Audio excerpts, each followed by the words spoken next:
Welcome to the Cash Flow Guys podcast. Join Tyler and his team as they unlock the secrets to achieving financial independence through wealth-building strategies inspired by Robert Kiyosaki and other thought-provoking leaders. Learn to build leveraged streams of cash flow that land in your pocket and improve your quality of life. Gain access to cutting-edge ideas that will increase your productivity and streamline your success.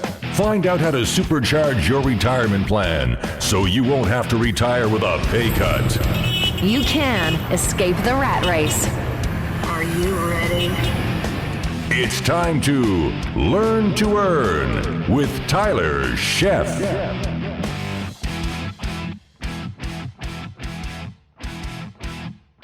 Welcome to Cash Flow Guys podcast. We are back this week. I'm going to talk about why most wholesalers fail, and more importantly, how to avoid it. Now, you've heard me make fun of wholesalers a lot. I make fun of wholesalers probably as much as I make fun of realtors, and I got to tell you, that's because I see some silly things going on in the marketplace.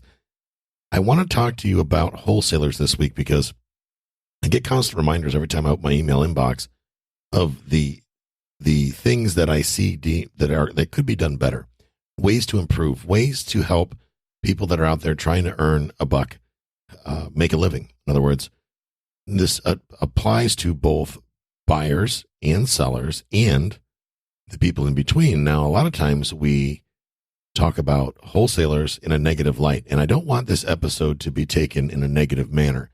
Now, granted, I'm going to be talking about a lot of things in a lot of ways that wholesalers can improve, and I'm going to throw realtors in the mix because, honestly, a lot of realtors make this very same mistakes. So I want to point out these mistakes, and from a concept of, or from the context of solving the problem. At the end of the day, we're all problem solvers, right? We should be out solving problems. If we're not solving problems, then we need to just take a step back and realize what we're not doing, what we could be doing better, and then take action towards getting to where we need to be. So in this episode, I want to talk about wholesalers and realtors, as I said. I'm going to kick off with a wholesaler's job. And honestly, what is a wholesaler's job? A lot of people, I bet if you ask a lot of wholesalers, they really don't know. You know, in some cases, they're going, well, I don't know.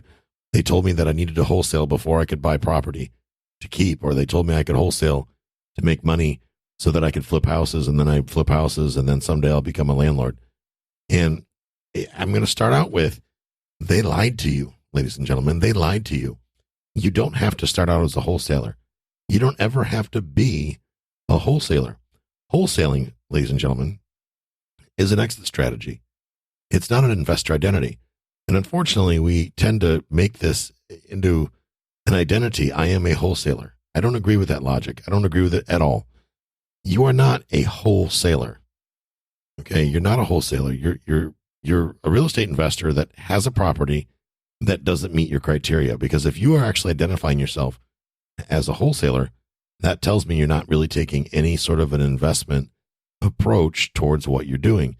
You've already decided that every property you come across and does not meet your criteria, and therefore you're just going to go out and negotiate deals for other people. Now, a wholesaler should be truly a skilled negotiator. And I know a lot of you are going, well, Tyler, you know, whoever told me that I need to use wholesaling as a way to get better. Okay, fine. I'll give you that. It helps. It does. It's a way for you to not have to invest a lot of capital. And yes, for marketing, you're probably going to have to invest some capital because that's what most of the gurus tell you. Go out and buy a big fat mailing list. I'm sure they'll sell you one. They'll probably also sell you the super duper fancy dancy postcard that's guaranteed to work in every circumstance, right? That no matter what will get the job done. And that'll be another $5,000. You spend all this money and then the phone rings. And what do? You stare at the phone and you're thinking, I can't believe somebody's calling me. And well, what do I do? And what if they get mad at me? And what if I don't know all the answers to the questions? And you start to sweat. And then, you know, your eye starts to twitch a little bit. And then you don't answer the phone and the voicemail gets it. Well, now you got to decide, I spent all this money on leads. I want to call them back because I'm supposed to, but I'm scared and I don't know what to do and what's going to happen. These are natural things, folks. So let's back up a little bit and talk about what our job is, okay? as a wholesaler, somebody that's taking wholesale properties or wholesaling a property. I'm going to use the word wholesalers, although I don't like that term, because it's really what I have to work with at the moment, to be perfectly honest with you. But a wholesaler's job is to negotiate discounted real estate purchases for buyers, okay, from motivated sellers. I don't want to forget that. From motivated sellers. A wholesaler's job is not to club a seller over the head that has a pretty house and has no problems. It's not to go in and make lowball offers on MLS properties where the seller's really not very motivated. They simply just want top dollar for their house. That's not where wholesalers belong. That's not a wholesale opportunity unless there's some sort of extenuating circumstance that maybe motivates the seller to sell at a discount. So don't just go in and making lowball offers on any house that exists. First of all, that doesn't make good sense. It's a waste of your time. And if you want to get good at rejection, that's a great way to do it right there, because you're going to get a lot of rejection. So for this to all work, for this to be possible, a wholesaler must be seller direct. I'm going to say that again. Must be seller direct. If you are not seller direct, you are wasting your time, the buyer's time, everybody on the Facebook group that you just posted that lousy quote unquote deal in, their time too. You've got to be direct, which means if you are working through a realtor, you are not seller direct. You cannot be effective in getting to the seller's pain, in my opinion, if you have to go through a series of people, a series of gatekeepers. Nothing wrong with realtors. I are one, right? I am a realtor. And I'm here to tell you that if you call up and try to gauge my seller's motivation, I'm not going to tell you. Why? Because I'm certainly not going to give you a competitive advantage. I'm not going to put my seller in a position to where you may know something that you can use to lower the value when what you bring them. You're going to get nothing out of me if I'm the listing agent. I'm here to tell you that's just the reality. And if that's not the case, well, you found yourself a realtor that's not very professional. A realtor has a fiduciary responsibility to protect their principal, to protect their client. And they're not authorized to share that information with you unless the seller clearly dictates to them that they can do that. In other words, you can't say, oh, my guy's desperate. In most cases, I mean, we can go into a big, long conversation about agency relationship, and that's not the purpose of this episode. In this episode, the purpose is to identify that you need to stay away from properties that are listed by a realtor. Just keep it simple and eliminate them all from the equation. I know that I do it sometimes, but I'm not out there looking to wholesale a property, okay? If I get a property under contract, I intend to buy it, first of all. I don't take properties under contract unless I personally intend to buy them. If I'm not going to buy them, it's not going under contract, period, end. So once we have that point clear, I'm going to go out and get something under contract. If it doesn't meet my criteria, then I will reach out to one of my friends that shares my criteria, maybe one of my students, could be a client of mine, and offer them the opportunity. Hey, Jimmy, I found this property. I negotiated it to where I thought I needed it to be. Here's the problem. It's sitting on a sinkhole. I know that you don't like sinkhole properties. I know you do. Let's see if we can get this thing. Go ahead and give me a price that you'd pay for this. I'll negotiate it down for you based on the fact that it's a sinkhole, and you can enjoy yourself, because I don't like sinkhole properties. That's just me. That's a great example of something that might be a wholesale deal where I've already built the rapport with the seller. I've got the know, like, and trust. And because I have that relationship, it makes sense for me to continue the negotiations for my investor buddy, right? And then in that case, I would put it under contract, and then I would assign my rights in the contract over to my buddy. Okay, nothing wrong with that. Being on the up and up. When I'm having the conversation with the seller, I'm being honest with them. Hey, Mr. Seller, look, we just found out this thing's got a sinkhole, and I'll be honest with you, that scares me to death. Not my cup of tea. Here's the good news. My buddy Jimmy, he buys these properties. And my buddy Jimmy said that he can buy it at X. We can still solve the problem. Everything else will be the same. The only thing that's changed is the price. I know Jimmy's a good guy. If that works for you, let's go ahead and sign the contract. What I'm going to do, Mr. Seller, is assign my rights in the contract over to Jimmy. And here's the best part. I'm not going to charge you a realtor fee. I'm going to make old Jimmy give me $5,000 to buy this deal. How's that sound? Yeah, that's great. Let's lock it up. Off we go. Right? No big deal. Here's the thing, folks. Wholesalers should be skilled negotiators. If you are not good at negotiation, go to a garage sale and practice, do something. But, wholesalers are supposed to be skilled negotiators, yet many people think that all new investors should begin here. And I don't necessarily agree with that. I think you should begin, if you want to be a buy and hold person, begin with being a buy and hold person. I don't think you should have to delay at all. A lot of people told me when I started and I went directly out of the gate into multifamily on my second act back in real estate, right? They told me, well, you're crazy, Tyler. You should start with a single family house. Well, I don't want a single family house. I wanted a fourplex. So I went out and bought one. And people said, you don't have any experience. I said, well, how am I supposed to get experience if I don't buy one? Well, you should start at single family and work your way up. How does being a guy that owns a house prepare me to be a guy that owns a 4-unit apartment building? I don't get it. What is this whole experience thing in ownership? If the house I live in, I got to pay a mortgage, right? I got to pay my water bill. And it would be nice if I keep it the yard mode and keep it maintained. That's my responsibility because I'm married to Jill Sheff. That has nothing to do with being an investor. I have to keep my house in good condition and clean, neat, and tidy, or my wife will kill me. It's that simple. So I don't need to go ahead and buy a single family house in order to prove to somebody that I quote unquote know what I'm doing. It's a lark. I have no idea that makes no sense whatsoever. So somebody please explain to me why that advice is solid. If I want to buy an 8-unit apartment building, I'm going to go out and figure out how to buy an 8-unit apartment building. Here's what I need. I need an 8-unit apartment building and I need money. The rest I can figure out or I can hire. I don't know how to manage an 8-unit apartment building, let's say. Well, good news, ladies and gentlemen. Good news, sports fans. You can hire a property manager that knows how to manage 8 units. I don't know how to do a roof on an 8-unit building. I've got a ton of buildings that exceed far over 8 units, and I don't know how to replace a roof. I, Tyler, do not know how to replace a roof. I did a roof a long time ago, but I've never done a roof on an apartment building. I don't want to know how to do a roof on an apartment building. Why?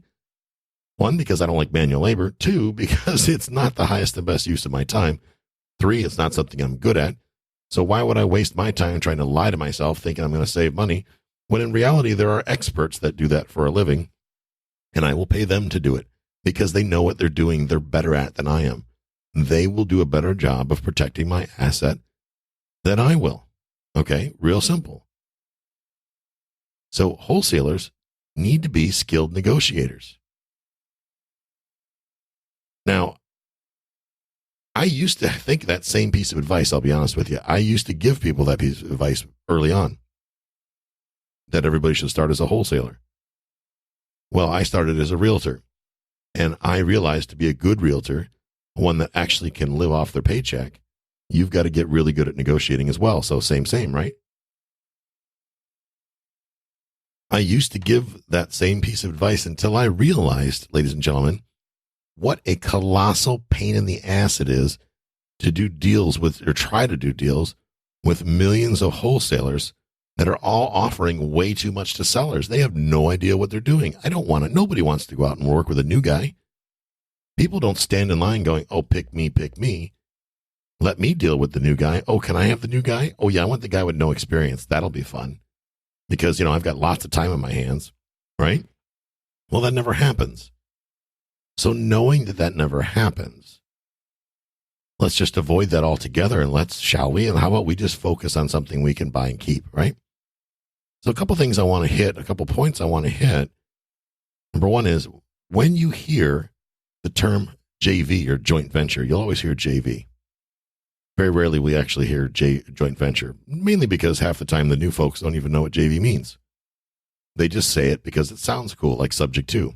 Yeah, I did a JV subject to, subject 3, reverse negative amortized. Oh, shut up. You have no idea what you're even talking about. Let's be honest here, folks. Come on. You're just spewing letters, calling them words. When you hear the term JV, or joint venture, just assume that the poor sucker who buys the property is simply going to overpay. That's really what that comes down to, folks. So if you're a wholesaler and some other schmuck tries to talk you into JV. We're going to do a JV. Well, that means you guys are going to be sharing paychecks. Which usually means that you really have to do a better job of negotiating with the seller, or you're going to have to oversell it to the buyer and knock their heads off so that you two can eat. So how about you skip all that nonsense and just be direct to the seller, okay? JV means that one person supposedly has the deal or is direct to the seller, for lack of a better word, and the other quote-unquote JV partner is to find the buyer. You can compare this to a realtor buyer agent versus a listing agent, okay? Same thing. Here's the reality, though. When somebody tells me JV, that usually means that they don't have it under contract. They have no control whatsoever over the deal. They've never talked to the seller. They're never going to talk to the seller. And I've got some guy in my market that runs around these big multifamily properties, like $28 million, talking to these poor wholesalers that don't know any better, into going out and putting the word out for their quote-unquote private thing. They actually go so far to convince these kids to sign a non-disclosure, an NDA, that I assure you that they've never read, that probably basically says something along the lines of there's no promise of compensation, blah, blah, blah, blah, blah. So they got these kids running around trying to sell these, $28 million deals, and it's all a lark. So they're wasting their time. What they got these poor kids doing is building a buyer's list for somebody else. They just don't know the difference. They don't know what they're doing. Not good, not cool. Guys, if it seems too good to be true, I'm here to tell you it probably is. And no, as a wholesaler, you're not going to take down a $28 million deal when you've been doing this for an hour and a half. That's not how it works. You're not going to take down $1 million deal when you've been doing this for an hour and a half. Okay, I see these all the time. I'm part of a mentoring group. There's one kid out there in the mentoring group. He was all, fat and sassy and cocky, thinking he was going to take down a $250,000 assignment fee.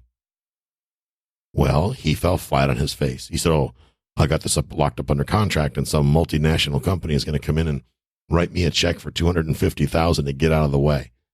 No, if you don't get out of the way on your own, they're going to spend $3,500 on an attorney to sue the living hell out of your ass. That's what they're going to do. They're not going to write you $250,000 check.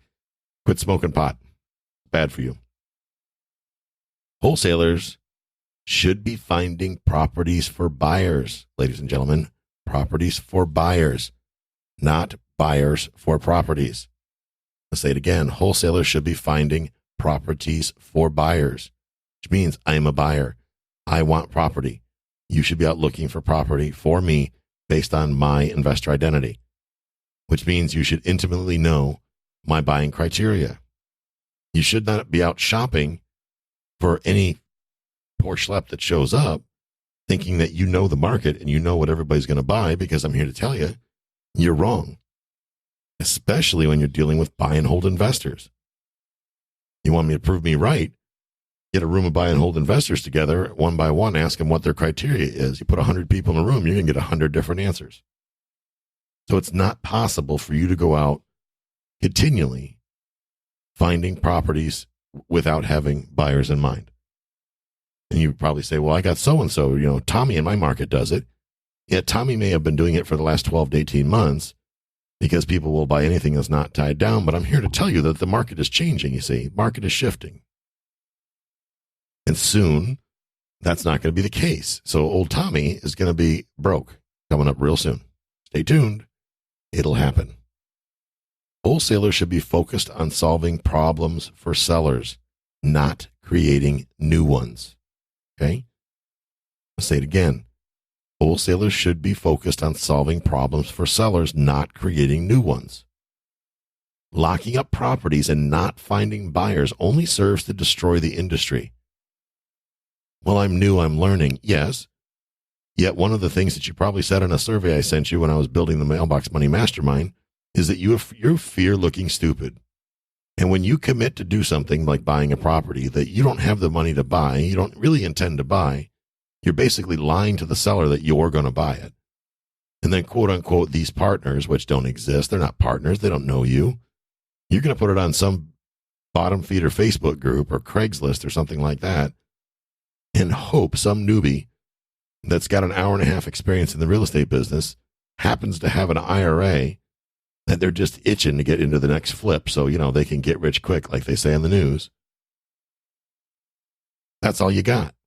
What happens is you're going to fail, and you're going to create new problems for the seller. Sellers already got issues. They've already got motivation. They've got reasons why they want to sell their real estate. And then you go out and tie their property up, not having any idea what you're doing or what you're talking about, not having a buyer that's committed, misrepresenting the facts on how things are playing out. You are making things worse on the seller. So please don't do that. That's not cool. Not at all. Locking up properties and not finding buyers only serves to destroy the industry, okay? Ohio recently got all over this problem. They made changes in laws. Other states are getting on suit. They're following suit, rather. You got the National Association of Realtors putting pressure on legislators to regulate what you wholesalers are doing. So start acting like professionals. If you start acting like professionals, people might leave you alone. But when you're acting a fool, people are not going to leave you alone. So go out there and operate honestly and ethically. Don't say that you're going to buy something if you don't intend to buy it. If you're there negotiating for somebody else, say so. Be honest with people. There's nothing to hide. You don't have to live in the shadows. Okay, you shouldn't have to feel guilty and hide from what's going on. Now, ARV is something I want to talk about, and this one is probably one of the biggest mistakes that makes investors fail, is they're absolutely guessing at ARV. ARV doesn't matter, ladies and gentlemen. You know why it doesn't matter? ARV doesn't matter because you should be shopping for your buyer, and your buyer is the one that determines what ARV is. And for those of you who don't know, ARV means after repaired value. So if you're buying for me, I'm the only one that's going to dictate what the value is after it's been fixed up. And for me, I'm a multifamily guy. That ties to the income it generates. So ARV really is a made-up value. And I don't think that any buyer should ever trust this as being accurate, because it's basically a value assessed by the guy or girl that's selling you the thing. It's like, don't trust what the realtor says about market value. The realtor has no idea about market value. What a property's really truly worth is number one, what somebody is willing to pay for it in its highest and best use. 99.9% of wholesalers, and unfortunately most realtors, have no specific training or skill in valuing property. I'm here to tell you. They are guessing. They're using comps. Comps, where do comps come from? Comparable sales, which are comps, they come from somebody else's guess that somebody else agreed to. So if buyer A decides to buy a property that wholesaler A guessed at the price at, and he pays cash, that now creates a comp. So using comparable sales, ladies and gentlemen, isn't a guarantee. If you are paying cash for a property, if you're savvy enough to have cash, then at least do yourself a favor and get an appraisal, please. Get an appraisal. So you're clear on aftermarket value or after repaired value. I believe, this is my belief, I think cash buyers should consider themselves prey, because they almost never seek an appraisal to confirm either future or current values. I can't begin to tell you how important this is. An appraisal costs a couple $100. And even an appraisal is not an exacting science, but at least it'll get you in the football field, right? Don't trust the realtors and don't trust the wholesalers to determine what your value is. Have an appraisal done. Because remember, even an appraisal is not an exacting science. And some of you may say, well, appraisals come in conservative. Well, if you're the buyer, isn't that just fan-damn-tastic? All the more reason to get an appraisal. Take that to the seller and put it in his pipe and tell him to smoke it. Hey, Mr. Seller, appraisal came in $20,000 less than what you think the value is. Well, guess what there, hotshot? I can't pay that $20,000 extra. Can't do it. I'm going through that right now, trying to buy an RV. See, RVs have a value guide, NADA guides. Gives you an idea of what market value should be. There's one dealer in town that literally marks them up 300%. And people walk in there and pay for them. They pay 3 times what retail value is. 3 times. Because there happens to be not a lot of them on the market right now. It's mind-blowing to me. Another thing, wholesalers and realtors often facilitate sales of properties riddled with title issues. What are title issues? When you buy a property, you're given a title, a deed. It has different names in different states, but usually it's always title or deed. When you get a house under contract, wholesalers, listen to me. Those of you that insist on being wholesalers, do your future buyer a favor and immediately order a title search. Make sure with that you get a municipal lien search. Insist that any issues with the title be corrected prior to closing. Buyers, if you accept the property with title issues, you darn sure better be able to negotiate a discount to reflect that extra risk. See, the wholesalers normally don't do this, even the ones that know about it, because they don't really care about the condition of the title. All they care about is they get their assignment fee. Realtors are no different. All the realtors truly care about is they get their commission. They're not overly concerned about what goes on where. Their answer to things are, don't worry, there's title insurance. Well, I got news for you. Title insurance comes with exceptions. That means those are things that the title insurance policy will not cover. It's kind of like driving a car when you're drunk.